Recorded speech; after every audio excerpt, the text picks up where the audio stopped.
안녕하십니까, 한국남자입니다. 오늘은 R로 만든, 아직은 만들지 않았으니까 R로 만들 차에 대해서 여러분과 함께 알아보는 시간을 가져보겠습니다. 보통 차에서 R이라는 용어가 사용되면 레이싱을 떠올리거나 좀 더 기능이 높은 차를 연상하기 마련이죠. 제가 오늘 여러분께 알려드린 R은 역시 기존 차에 비해 월등히 우월한 차라는 것을 먼저 말씀드리면서 그 힌트에 대한 영상을 먼저 보시겠습니다.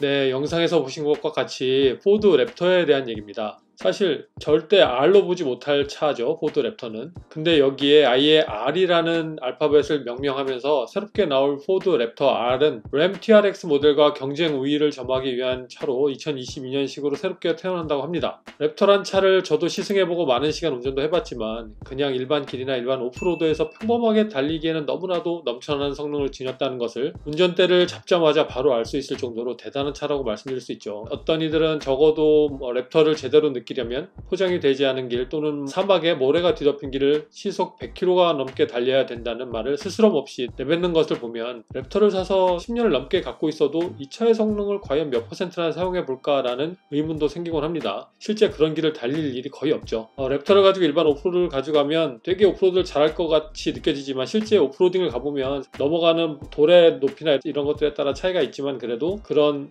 험난한 코스를 랩터를 갖고 들어가게 되면 오히려 남에게 민폐를 끼치는 경우가 더 많아요. 왜냐하면 너무 길도 좁을 뿐더러 그 오프로딩을 탈출하기 위한 차가 갖고 있는 어떤 그 컴팩트함이 랩터에는 없기 때문에. 근데 거꾸로 랩터는 일반 비포장길에서 무자비하게 가속을 할 수 있는 그런 능력을 갖고 있거든요.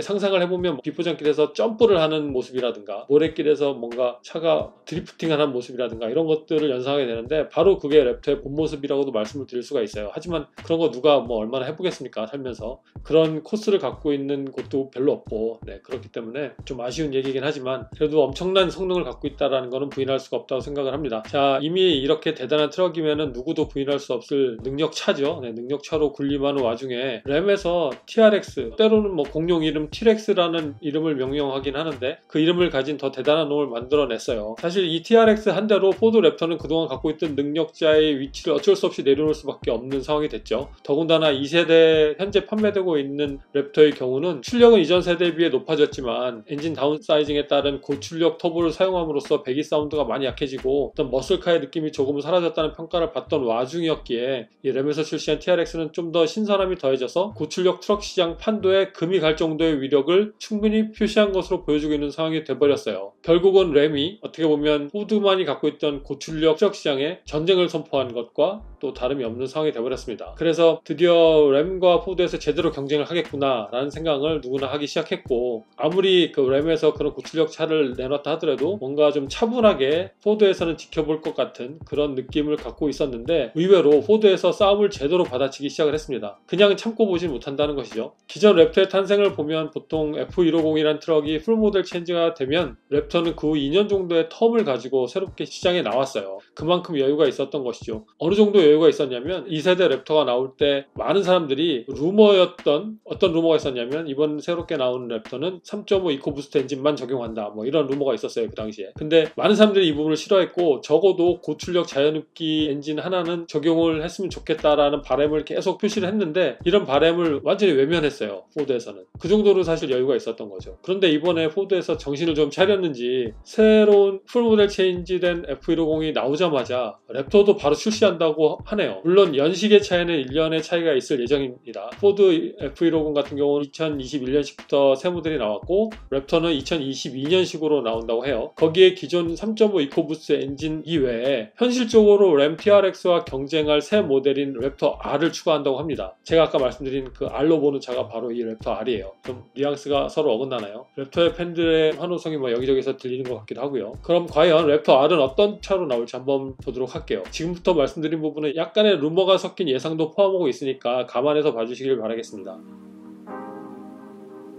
일단 적용할 엔진이 가장 궁금하실 텐데요. 많이들 예상하셨겠지만 새롭게 엔진을 만들어 추가하지는 않고 기존 포드 머스탱 쉘비 GT500이라는 차에 적용하고 있는 일명 프레데터라는 엔진을 그대로 사용한다고 합니다. 이 엔진은 5.2L 8기통 슈퍼차저 엔진이고요. 최대 출력이 7300rpm에서 760마력을 나타내고 최대 토크는 5000rpm에서 695파운드-핏 오브 토크를 보인다고 해요. 이 북미 시장의 695 토크는 한국에서 사용하는 NM 단위로 바뀌었을 때 약 1000토크로 계산되는 수치예요. 보통 파운드-핏 토크에 1.3 정도를 곱하면 그 수치가 나오거든요. 그러니까 대략 1000토크로 이해하시면 됩니다. 엄청난 힘을 가진 엔진이죠. 이 엔진을 잠시 들여다보면 V형 8기통 엔진이고 더블 오버헤드 캠 방식, 즉 DOHC를 사용하고 있고 압축비는 9.5:1이 적용됐다고 합니다. 이 엔진의 최대 부스트는 12psi까지 사용이 되고요. 이전에 4.6L 8기통 엔진 있잖아요. 그 엔진을 이어받은 현재 포드가 갖고 있는 최대 출력을 가진 엔진이라고 해요. 그리고 여기에 머스탱 쉘비 GT500에는 7단 듀얼 클러치가 사용이 됐는데 랩터 R에는 어떤 트랜스미션이 적용이 될지 아직은 알려지지 않아서 많이 궁금증을 갖고 있고 좀 더 지켜봐야 될 것으로 보입니다. 수치만 봐도 현재 램 TRX를 훨씬 능가하는 수치라고 볼 수 있죠. 여기에 기존 랩터에 없었던 것이 추가되는 게 있어요. 보통 램 1500과 포드 F150을 비교한 사람들의 얘기를 들어보면 램의 승차감이 어딘가 모르게 고급스럽게 느껴진다 하는 부분을 상당히 자주 들을 수가 있어요. 어떤 분은 이렇게 얘기하죠. 램은 벤츠고 F150은 BMW다 뭐 이렇게 비유하시는 분도 계시는데 사실 그 이유는 복합적으로 설명해야 되지만 가장 큰 두드러진 차이가 뭐냐면 뒷바퀴 스프링의 차이예요.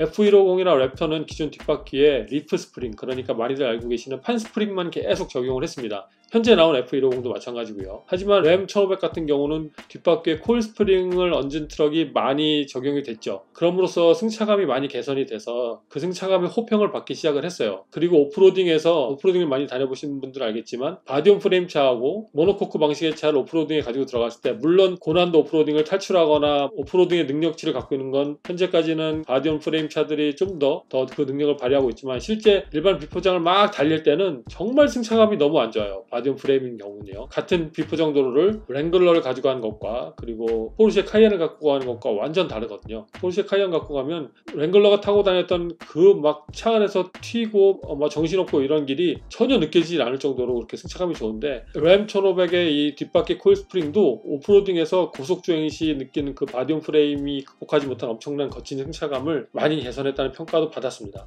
이렇게 램만이 갖고 있던 장점을 새로 나올 랩터에도 드디어 적용을 한다고 합니다. 랩터에는 F150과 달리 뒷바퀴에 코일 스프링을 사용한다고 해요. 이렇게 되면 램 TRX에 미치지 못했던 출력과 기존의 램 트럭이 포드 트럭보다 좀 더 나은 부분을 가지고 있던 그런 부분을 모두 포드에서 적용하게 되는 셈인데 어떻게 보면 이 싸움의 끝은 어디로 향하게 될지 정말 궁금하네요.